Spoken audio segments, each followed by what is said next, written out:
Welcome to the Papal Conclave Zealous, the Heartbeat Live session. Yeah, what would you call this? Emergency pod? Sweet. We have a new Pope. I'm celebrating with a Belgian ale. So yeah, I'm excited. I'm excited for us to dig into this. I think this is a very appropriate election. And I would love to go a little into the weeds a little bit. I was listening one of the streams, I don't know if it was EWTN or someone else said first American Pope, but he's actually a second American Pope. Pope Francis was from South America. Like he's the first Pope that was born in the United States, right? He's the first pope born in the United States, but he only lived a third of his life there. He actually went to Villanova, got a degree in math of all things, but shortly thereafter joined the Augustinian order. Yeah. And after being ordained, was sent on mission in Peru shortly thereafter. Wait, so he got his bachelor's in math? Yes, he did, from Villanova. And I texted one of my friends that actually went to Nova. I was like, you're basically like related somehow. And was And that then before or after becoming a priest or entering the no, seminary? this was his undergrad. So he graduated from Nova in 1977 and then took his solemn vows for OSA, Order of St. Augustine, in Okay. 1981. Very cool. Then he stayed in Chicago, though, he went to Catholic Theological Union in Chicago, and then he went to earn a doctorate from St. Thomas in Rome. I also know that he spent Doctorate some in Canon time. Law. Doctorate in Canon Law, which I feel like will come in handy. Yeah, but I would hope so. But I think he also spent some time in St. Louis as well, if I remember correctly. But yeah, only a third of his life. His background, he's Peruvian, French, Hispanic, like descent. He's the Pope for both Americas, I think, in a lot of people's mind. Obviously, first American Pope, the United States is going to claim him for sure, growing up in Chicago. But Yeah. yeah, I'm just thinking, people listening to this recording live stream, I've been thinking recently, like, I just need to, instead of trying to get things perfectly polished or whatever, just share what's going on, like share how I'm doing things. And I immediately went to ChatGPT and was like, give me the background on the name and your thoughts on why this name and its historical significance and those things. Give me like yeah, background of him and whatever. But one of the things that came up that was really cool was just this line where it said that this is a really significant election, and it said American born, Spanish speaking, Roman educated. And I just think that's like a cool way to think about him, like getting this doctorate in canon law from Rome, spending 20 plus years in a Spanish speaking country in Peru, but being born in Chicago and speaks English perfectly well. It's such a cool pick to unite the universal church. yeah. I don't know how the church does it, probably by the Holy Spirit, but they just seem to like thread this needle. Yeah. And it was just like a fit. What kind of struck me is that he had been in leadership with his order like in the early 2000s up until recently, till Pope Francis in 2013. I think appointed him to be, I think he was a cardinal or something in 2023. I am still like learning all the details, but it doesn't seem like he's been a life like careerist or something Yes. in Not the at all. Vatican. Right. No, he just went to Peru as an Augustinian and was just there, and then later became bishop of a city there. And yeah, I have his appointments here. He was a member of the dicastery for bishops in 2020, appointed by Pope Francis. So he's like reviewing and recommending new bishop candidates. Then became prefect of that dicastery. So he's the head of one of the most, in some ways, powerful Vatican departments, because he's responsible for overseeing that selection and coordinating with the Pope on key bishop appointments. Then in 2023, member of the Council for the Synod of Bishops. So he's assisting with preparations and direction on the Synod on Synodality, the most meta synod ever. And then, so Bishop of Peru, Bishop of Chiclayo, Yeah. Peru, 2015 to 2023, which is a significant amount of time. And then I think this is interesting too. I had to force GPT to go a little bit deeper and say, not just appointments that he's like head of a department or dicastery, but like appointments where he was made a member.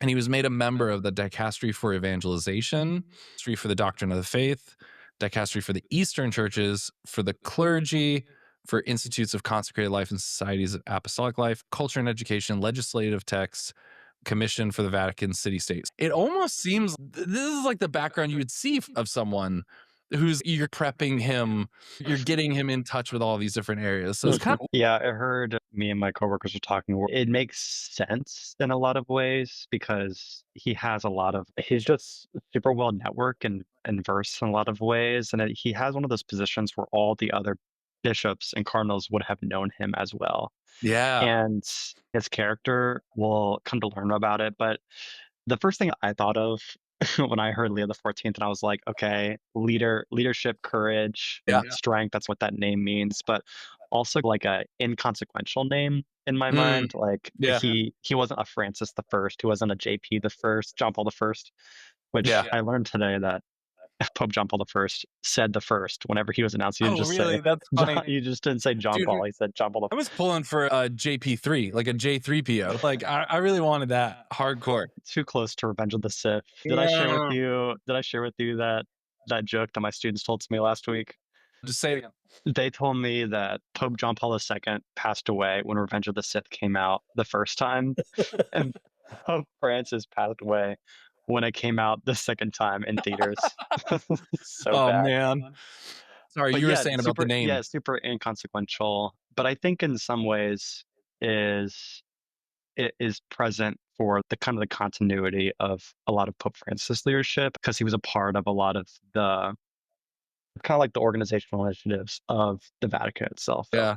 The big thing that comes to mind is Pope Leo XIII with his encyclical Rerum Novarum, which is huge on Catholic social teaching, is still referenced. It's a very pivotal work. We had to read that in school. It's referenced all the time in Catholic social teaching. But again, this is where just sharing how a conversation back and forth with ChatGPT is helpful. Historical references. So there's Pope Leo the First, who is a defender of doctrine, and also known for going out to meet Attila the Hun and convincing him to not go to war. I forget. I need to find the full story, but it's something worth looking up. And like you said, symbolism, Leo meaning lion, boldness, strength, pastoral courage, often connected to Saint Mark and Christ the King. Also a nod to strong reforming leadership. So Leo the Great, Leo the First, was known for defending the doctrine of Christ's two natures in the Council of Chalcedon in 451. Oh, Leo the First was the one that went out to meet Attila the Hun. Leo the 14th. Let's see. Okay, and then what was the other thing I wanted to bring up? One thing that was interesting was it was saying this might be signaling an engagement with modern social challenges like AI, inequality, secularism. But there was also something somewhere that was talking about it's like a quiet strength. It's like he's this much more pastoral. I also would love to talk about the missionary emphasis, like him saying, like mentioning missionaries, him being a missionary for 20 years. Evangelization about missionary disciples. We have this missionary pope who's been a missionary for 20 years in a different country. I think it's so cool. I hope and I think there will be a big emphasis on, and here we go for Zealous, like formation for lay people and a further emphasis on this missionary dimension. But also, you have a pope who's from the West, but is thinking in a missionary aspect of how to be missionary in the church and re evangelizing the West in a lot of ways. Yeah, I liked a lot of those backgrounds on Pope Leo. Zooming out, this is a pope that isn't in his 70s. He's 69, right? Mhm. But you can imagine a world where he comes with just like a new resurgence of rigor and vigor for a lot of this missionary call. And with every new leader, there is bound to be some change. But it's an exciting time for the church. Just zooming out a little bit, I've had a lot of people, and I'm sure anybody that's listening to this is going to have a lot of people that are coming to them with like, "What do we think?" or like just texting them like, "This is so exciting," or "I can't believe it," or something like that. And I've thought about this a lot. All these different circumstances where the church, once in a blue moon, does take a center stage in the minds of people, it is an incredible opportunity Yeah. to evangelize. So in this moment, I'm praying for anybody that is on the periphery anybody that is maybe fallen away, just to like re-engage in a new way in this new time, because with every new pope is a new season. Yeah, yeah. If you're in parish ministry and you're anything like me, you know what it feels like to be on the verge of burnout. And part of the problem is that all the stuff out there talks about different models of ministry, but what about the rest of your week? What about the other hours of your week? There's the to-do list that keeps piling up. There's people keep asking for your time. Everyone's asking you to do different things. You're getting stretched really thin. You don't know how to say no.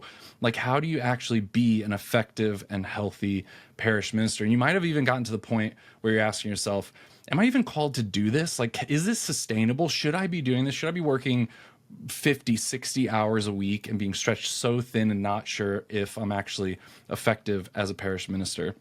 Well, if this describes you, I want you to go check out the parish minister assessment that we have. It's called the Threefold Parish Minister Assessment. The link is in the description.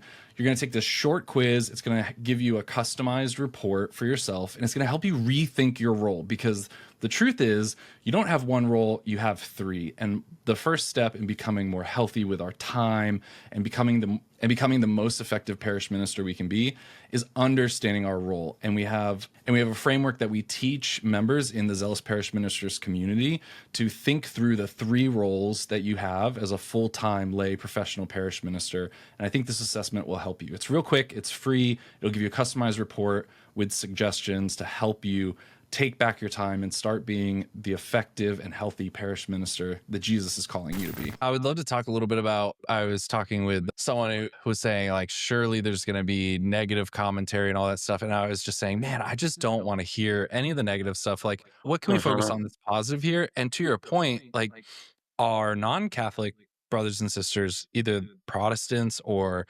atheists or whoever, it's very cool to just focus on, what comes to mind is focusing on what we're excited about the church and this papacy focusing on.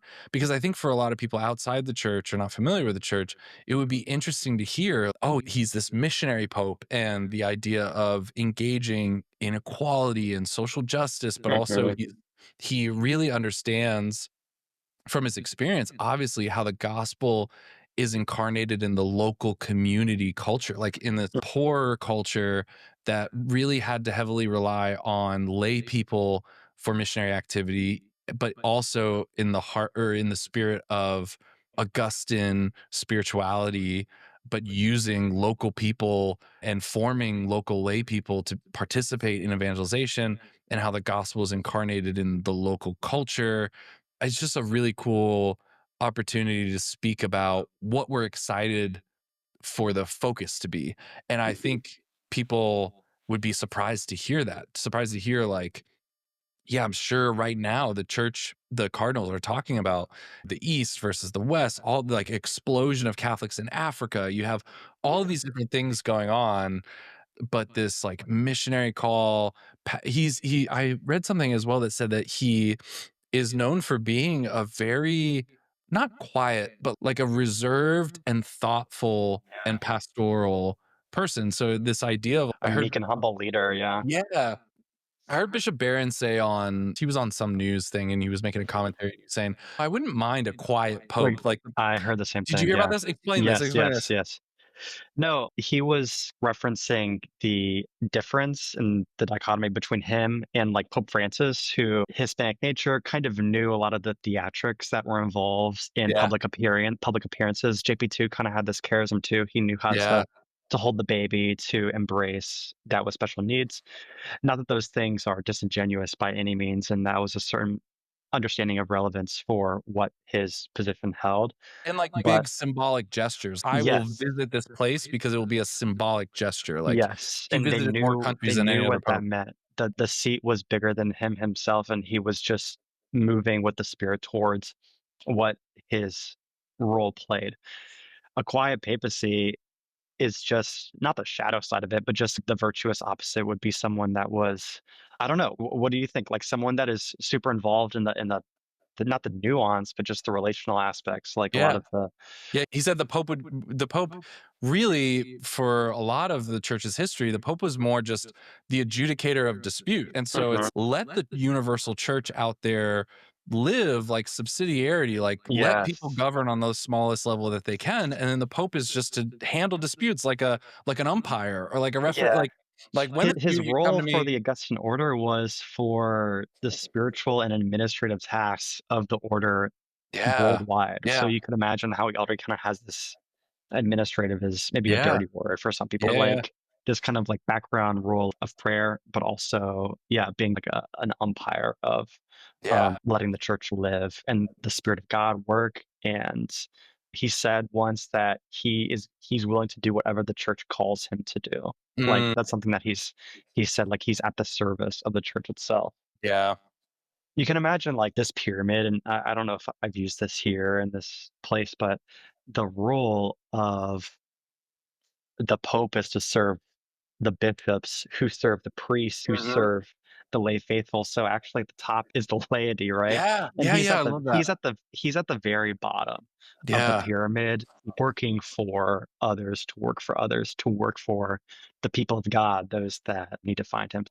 I Yeah, love it kind that. of took us off track, but go ahead. No, I think that's a good reminder. Jesus at the Last Supper washing the disciples' feet, like washing the first priest's feet and saying, you have to like watch what I'm doing. Like I'm Mhm, serving you guys. And mhm, that kind of flipped model of servant leadership. I know in mhm. recent years, servant leadership has gotten maybe overplayed out, but it is Right. true. And it's a good reminder in our roles too. Yes, the priest is there to serve the lay faithful, but also us as parish staff, like we're to serve the priest and to serve the Mhm, faithful and to not see ourselves as the main person up on stage, which I've fallen into that trap where it's like, with well-meaning intentions, like I want to lead people, I want to speak to them, but instead to be thinking of your role as calling out of the lay faithful their gifts and talents and their call to missionary activity and support. How can I support you mhm, guys as mhm. doing this? Yeah, you mentioned it. I'm curious to know what your thoughts are on kind of like his background and how that might inform some of his papal like leadership. What do you think some of the I mean, not, I mean, we won't know until we know, but yeah, yeah, yeah. what do you think some of the key themes are I going to mean, be?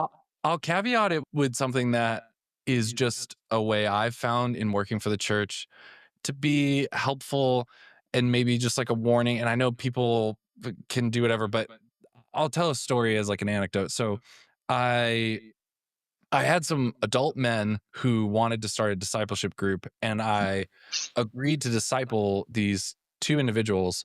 And the first couple weeks, like all they wanted to talk about was Taylor Marshall and the Lavender Mafia and the politics in the church and the controversy and conspiracies. And I remember at one point them asking me, like, what do you think about the Vatican Bank? And I was like, hey guys, I don't have any opinion. I'm intentionally ignorant of this. I have no idea. I don't have like smart thought out opinions on the Vatican Bank. Like it doesn't affect me. And there's a story of John Bosco. Like there were some people that came to him and asked him what he thought about local politics, maybe, or maybe it was bishops or whatever. And he was just like, I have no clue. Like I'm just here doing ministry. And so just to caveat what I'm saying, by I have a willful ignorance because what I told these guys I was trying to disciple was like, hey, none of this is in the catechism. Like, what the bishop, yes, we should know some of what's going on, but we don't have to be so wrapped up in it and think that it's important to have opinions on what's going to happen because that's more of a recreational activity, right? Like, we're trying to connect it to how does this impact ministry? Yeah, all of this is caveated with I have a big intentional ignorance of the politicking and those types of things. What I would hope from some of his backgrounds, the things that really stuck out to me, Augustine and his approach to catechesis and evangelization, his writing on the heart and the resurgence of this focus on the heart coming out of maybe an overemphasis on Aquinas and the intellect and will. We have the catechism really talking a lot about the heart and the evangelization of the heart. And then we have Evangelii Gaudium talking about that, Evangelii Nuntiandi, Catechesi Tradendae. We even then have Pope Francis's writing is it an encyclical? Dilexit Nos on the human heart. So there, I think it's not a coincidence that as we see a rise in a need of a reinvigoration in the church of missionary activity and evangelization, a rise in this like reclaiming of the human heart. and that it's not just the intellect we need to speak to, we have to speak to the whole person and the heart in particular. So that stuck out to me, the formation of lay leaders as an emphasis, and then the missionary spirituality. And I really think some of those things. Another thing that stood out big time, which I wasn't that aware of before this, was that in the Augustinian order, catechesis is not just about intellectual formation or about the heart. It also has an emphasis on formation happens in community, not in isolation. And I think trends in the church and in ministry that have focused on small group models have started to talk about this, but I think this is a very early church understanding of belong, believe, behave instead of believe, behave, belong. Like become part of something that feels different, a different community, not just intellectual arguments for joining our team, but like community based catechesis in the true sense of what does it actually mean to be a community of mercy, a community of solidarity, not just what's a great talk we can give on mercy, but like how is this group of people different?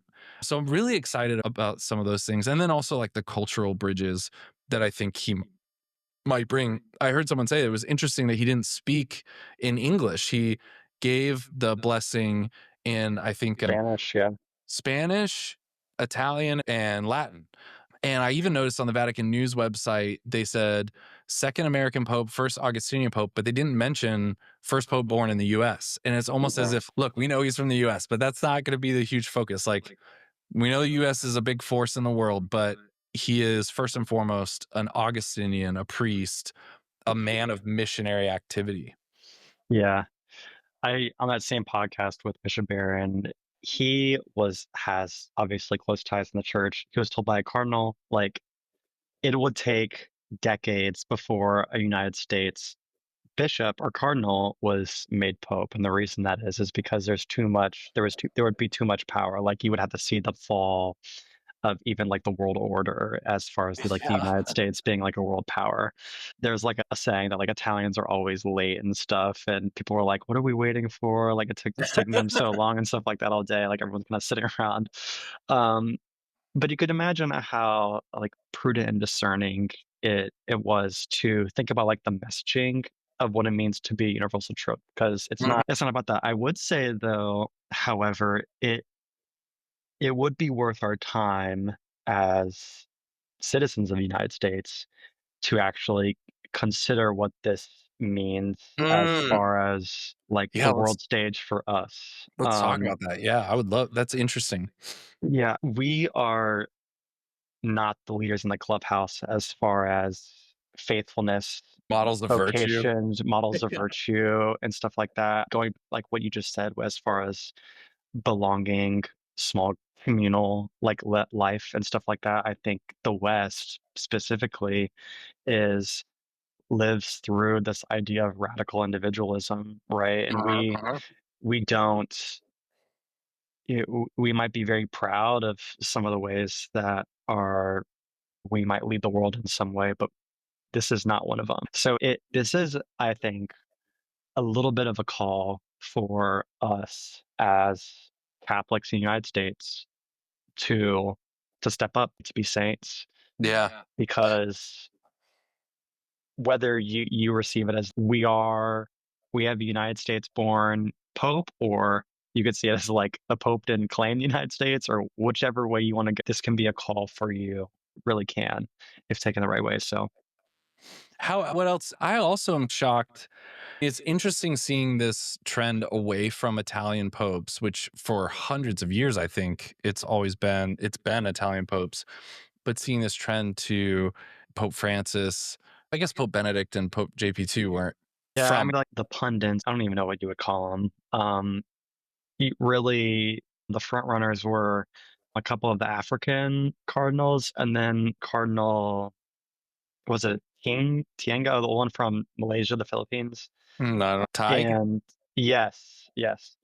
And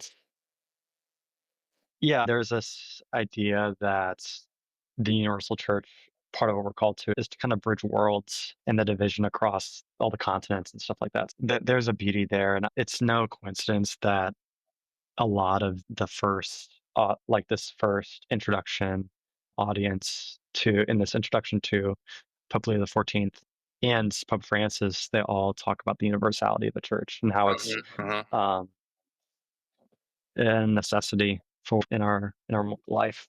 Hey, if you've listened this far, then I think you might be interested in our 5-day Perfect Week of Parish Ministry challenge. This is for parish ministers who are done struggling with burnout, who are done being stretched way too thin and want to take back their time. It's a coaching experience, 5 days. You're going to get accountability. You're going to be with other parish ministers, and we're going to take back your time. You're going to learn some skills, some frameworks, some approaches to your day, your week, and your quarter that are going to help you finally defeat burnout forever, take back your time, and start building healthy and effective parish ministry. And not just that, but the rituals and routines you need in your day-to-day life to be following Jesus Christ as a full-time lay professional parish minister.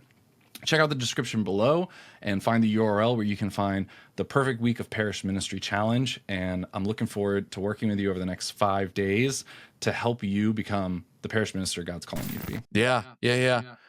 So maybe we talk a little bit. I didn't know very much about the Augustinian order. Here's a little bit about it. Founded in 1244 under Pope Innocent IV, draws inspiration from St. Augustine of Hippo. Their charisms that they emphasize are interior conversion, community life, unity, truth, and charity. And could you look up, well, did Pope Leo pick a motto? Wasn't there something where he picked a motto? Yeah, he does.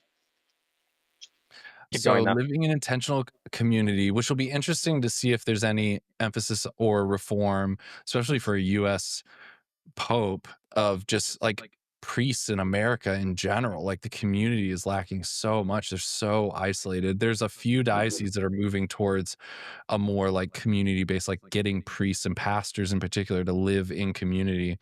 So intentional community, seeking God through scripture, theology, and love, strong intellectual tradition, which I highly encourage. Two books would be Confessions, and then the other one that's really good, although it's hard to go through, but it's called On the Catechizing of the Uninstructed. Have you heard of this work by Augustine? Oh yeah, what is it? What is his motto? In eo uno unum, which means in the one we are one. Oh So like wow. that's good. It's good stuff. That's interesting because on the quarter it's e pluribus unum, out of the many one. So wow, someone that'll preach right there. So it's like the opposite of Yeah. E pluribus, because yeah, let's look this up real quick because this would be an interesting. Someone's got to write a blog post or give a talk or something. Like sounds like it'll I'm be thinking, you or me. yeah, pluribus unum.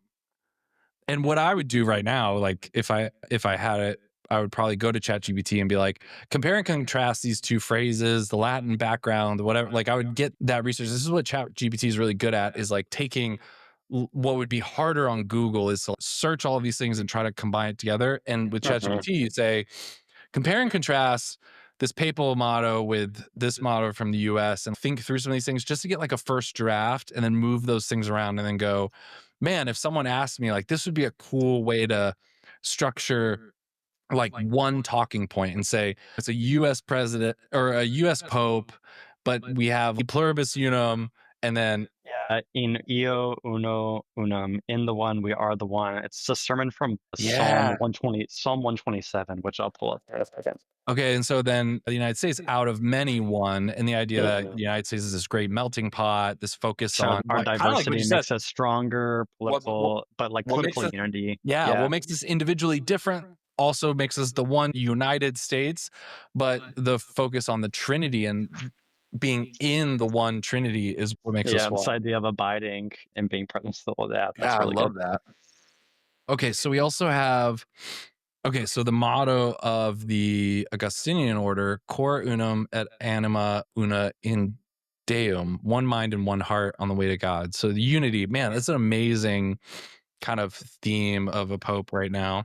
One of the most significant things in your life as a full-time lay Catholic parish minister, one of the most significant things that can impact how healthy and effective you are as a parish minister. I'm not just talking about the fruit of your ministry. I'm talking about all the other hours of your week, your day, your month, what have you.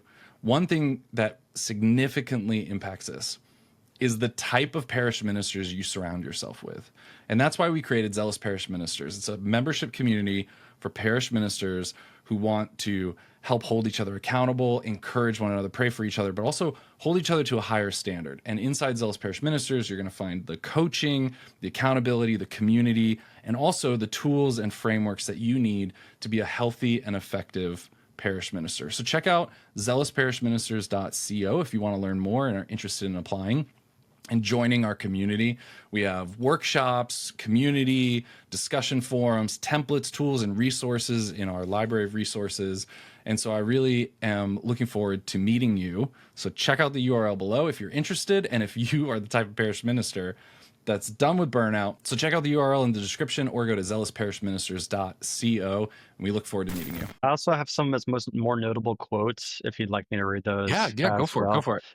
So obviously from the Basilica, he says, "Peace be with you all." But the kind of sticking point, like evil will not prevail, Mm. is a big point of resilience in the church. And this kind of a callback to the other Leos, right? And then we must be a synodal church that listens to all, especially those who suffer.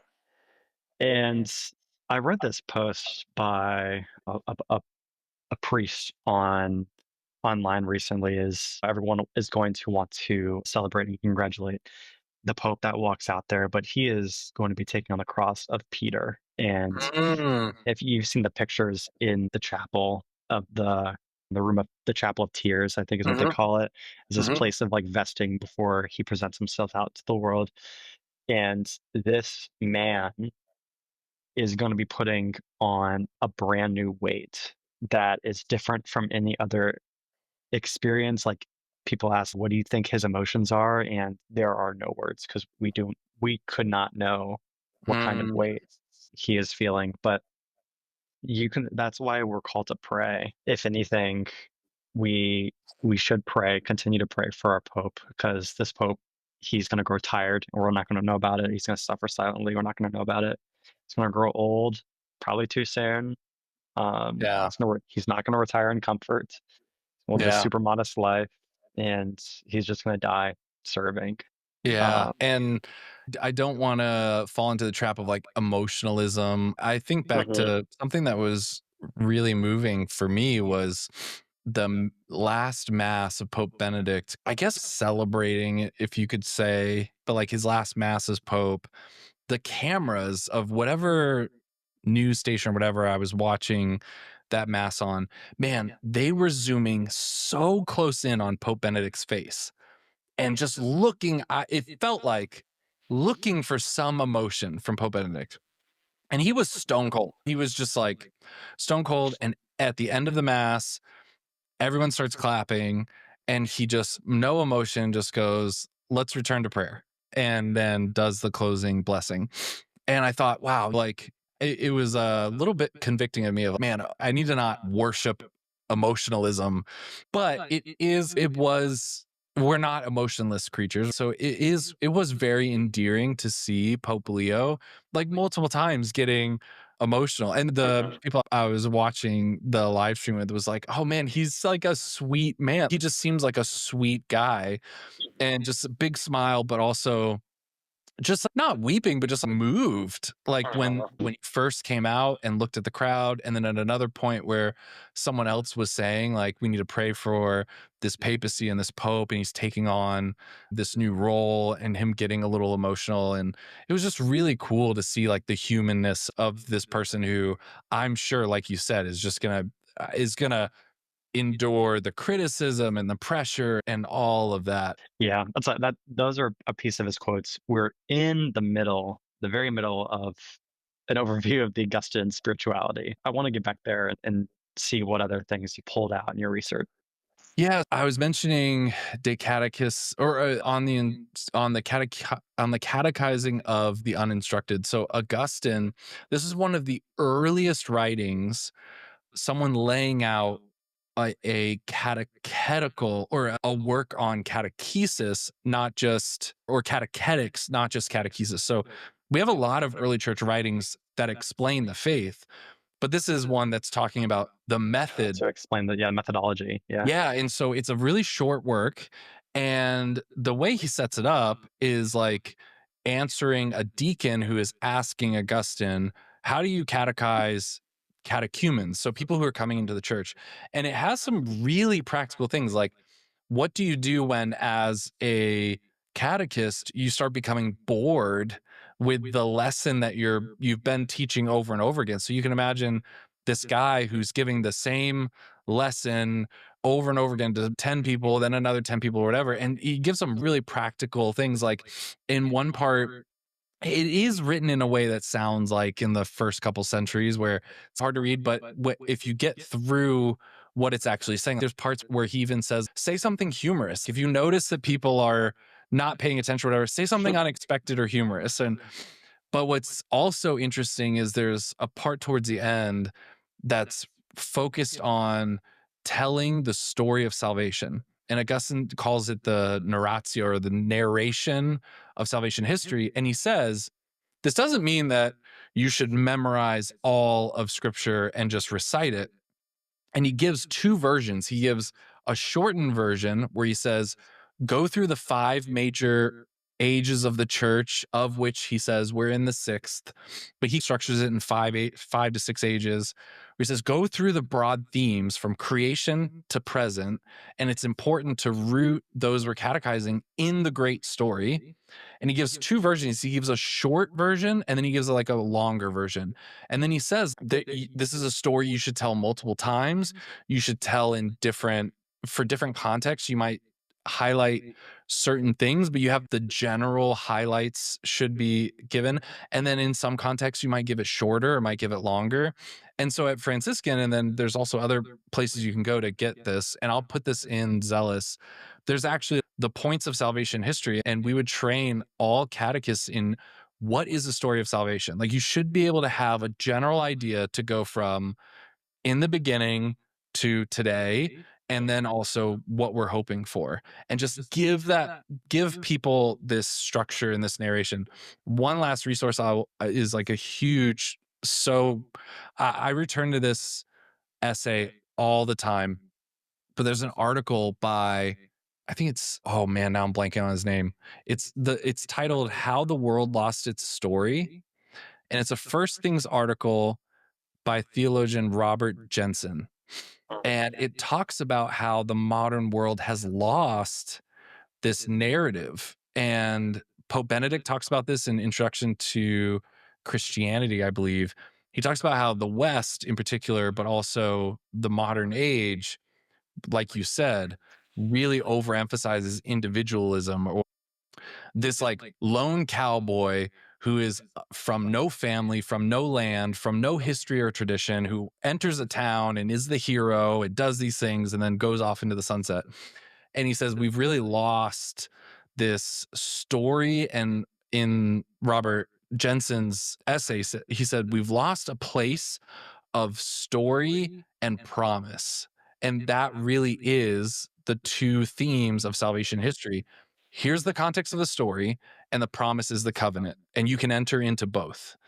So it's interesting to note that in Augustinian spirituality, like that's a huge part of Augustinian spirituality. So some of the highlights of evangelization and catechesis in the Augustinian way that we might think about and pay attention to in Pope Leo's papacy: evangelization through witness and relationship and community. We talked about that.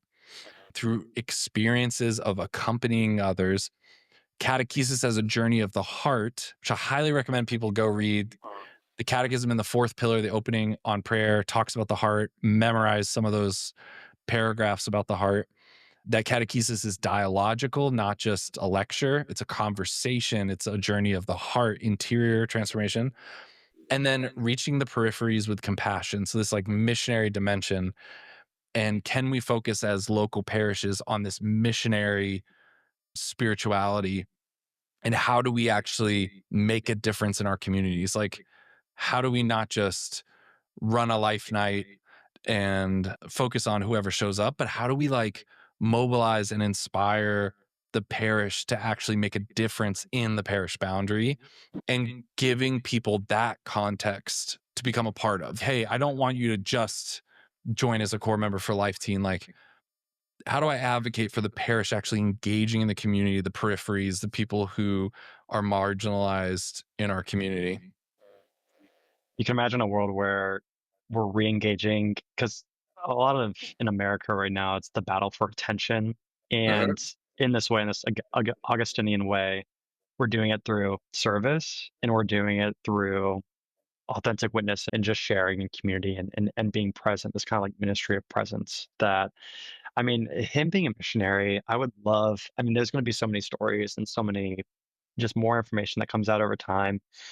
I want to know like what he did in Peru and how he lived. Mm, And I think I'm pretty excited to hear those stories. And I can imagine how some of his like methodological understanding of how we reach people on peripheries, both yes, like maybe with what their belongings are, but also psychologically in those that are like poor in need in their heart, as you said, mentally, yeah. all those places, how we can go about our approach to those things.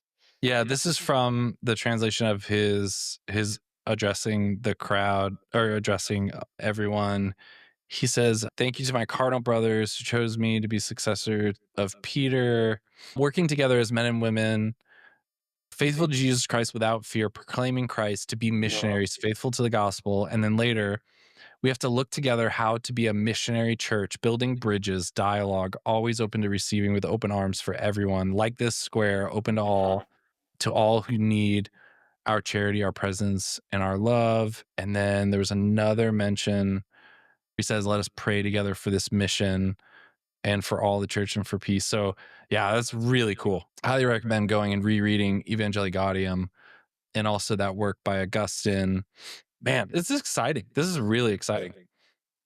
Before we wrap and close, this is like where we overviewed a little bit about what we think as far as Pope Leo the 14th.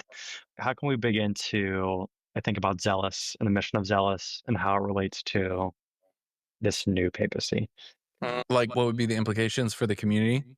Yeah, maybe not necessarily like yeah, how you're changing necessarily, but yeah, in a certain way, a pope kind of sets the tone, and Mhm. in a work in a direct way, doing a lot of the missionary work that he calls for, especially as far as it is like championing like lay formation. So Yeah, the things that come to mind are, I think, just being more courageous from my perspective of trying to get the word out and helping more parish ministers. It would be being more courageous about, yeah, we have to train lay faithful, especially lay ecclesial ministers.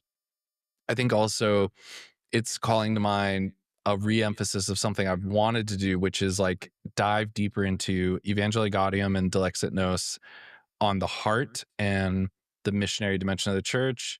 The other thing that comes to mind though is also like what I've thought this for a while, that like in a world where not only the internet, but now ChatGPT makes content less important or special or hard to come by, like content is such a commodity. Like lots of courses and books and content could be replaced by 30 minutes on ChatGPT.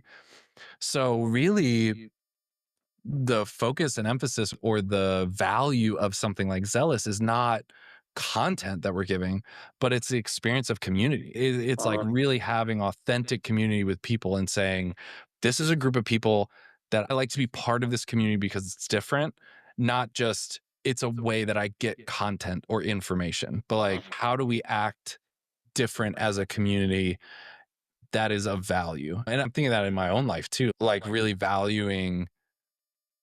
thinking hard about what are the qualities of a community that like I want to be a part of. Those are some of the things that come to mind, and emphasizing like that the value of Zealous is not, hey, come learn some things or come get some templates and resources, but come be with other people who share your kind of like the, charism, call, like yeah. mission, like same undergirding values, obviously, but also you're like almost like hand in hand. I'm imagining this like circle, right? And we're not a circle facing inward just to mingle with each other, but we're all facing outward, supporting and doing the work together Yeah. while also relying on each other to do it as well.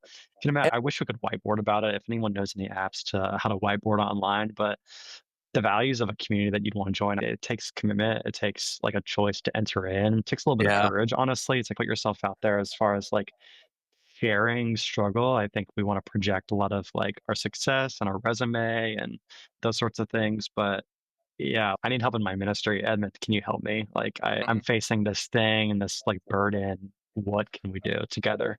And also, it's, I think, being a little more courageous about not excluding people, but saying, look, if your vision of being a youth minister is that you don't really know that much and you play dodgeball and play games and that's it, and your expectations for yourself as a youth minister is just down here, you might not fit in here because like you're going to become the average of the people that you're around. If you're around a lot of people who are building businesses for themselves that make 30 grand a month, you like are forced by proximity to think like people who build businesses and make 30 grand a month. In the same way, like if what you're consuming or the people you're around are people who take their role at the parish really seriously and hold themselves to a higher standard where they're like, I'm not just going to show up in flip flops. I'm not just going to half ass this. I really want to have an impact on the parish. Like, I want to treat this small role as if I were the director of an entire parish. That has an impact on you. And so I think being a little more courageous about, as people are interested in joining, weeding out like, you might not be a good fit if you're not going to show up at these calls and be involved, if you're not interested in being held accountable to things or held accountable to a standard or pushed or given feedback or, and so those things come to mind. Like, how do we make this more of a community of people that go, man, like I really respect the people that are in this group? Yeah, I love it. Edmund, before we let you go, what are you working on right now and what can we expect the next week Yeah, or so I'm two? working on, I'm working on a way to the, man, the big like kind of unit is the perfect week of parish ministry. And there's a few different formats for helping people, but I'm really trying to narrow in on how do I, what's like a first step for helping people get a result as a parish minister. And I think the first step is defeating burnout, time management, like feeling stretched too thin. So I'm working on a 5-day challenge. It would be like a mini challenge. And the idea is to get people more interested in joining a community like this, trying to get more activity where either one on one or in small groups, I'm going to be holding these short 5-day challenges where it's like, hey, 5 days, live coaching with me, 30 to 45 minutes. And then at the end of it, if you make it through it, an invitation to join the community if it's a good fit for you. But so 5 days, if I could bring people in 5 days to help them have a better handle of their day, week, and quarter, and giving them resources and tools like templates for how to manage your day, your week, your quarter, AI templates for like how to free up your time, automations for how to free up your time, and then conversation and email templates for like how to have a conversation with your pastor, coworkers about your time and boundaries. So that's one of the things I'm working on that will live in Zealous. So if you're a member of Zealous, you get all that stuff for free. You're going to get the book for free and the full course. But we're starting with this 5-day challenge, and all of those different resources as I'm making them will be made available for free in Zealous. But outward focus, a lot of YouTube content, and then this 5-day challenge and pushing people to join this little cohort where for 5 days, we're just going to be working on these things. And at the end of 5 days, you're going to have a much better grasp of your time and your energy. You're not going to feel burnt out, and you're going to be set up for success with your time. I love it. I love it. If you guys want to join, head up Edmund. Edmund, I Yeah, hit me appreciate up. you for your time and pray Thanks, for Nathan. This Pope was a really Leo. exciting episode. Yeah, pray for Pope Leo. Pray for zealous parish ministers. Yeah. Thank God. All right. Take care, everybody. We'll Peace. see you next time.